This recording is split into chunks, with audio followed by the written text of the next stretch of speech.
When I turned 19, I started my career as the first female photojournalist in the Gaza Strip, Palestine. My work as a woman photographer was considered a serious insult to local traditions and created a lasting stigma for me and my family. The male-dominated field made my presence unwelcome by all possible means. They made clear that a woman must not do a man's job.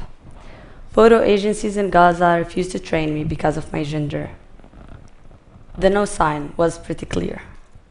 3 of my colleagues went as far as to drive me to an open airstrike area, where the explosion sounds were the only thing I could hear. Dust was flying in the air, and the ground was shaken like a swing beneath me. I only realized we weren't there to document the event when the 3 of them got back to the armored jeep and drove away waving and laughing, leaving me behind in the open airstrike zone.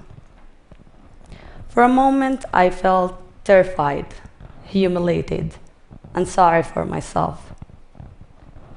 My colleague's action was not the only death threat I have received, but it was the most dangerous one.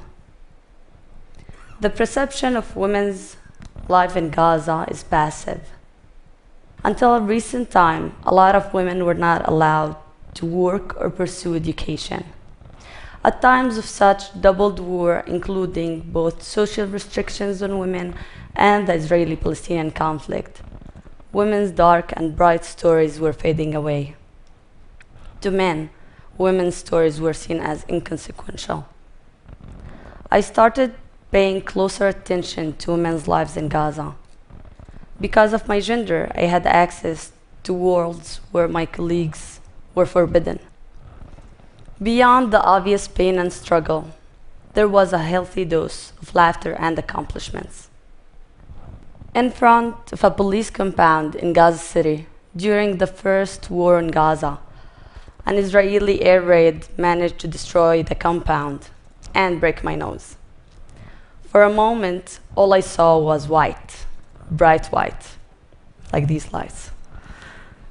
I thought to myself, I either got blind or I was in heaven. By the time I managed to open my eyes, I documented this moment. Mohammed Khadr, a Palestinian worker who spent 2 decades in Israel. As his retirement plan, he decided to build a 4-floor house. Only by the first field operation at his neighborhood, the house was flattened to the ground. Nothing was left but the pigeons he raised and a jacuzzi, a bathtub that he got from Tel Aviv.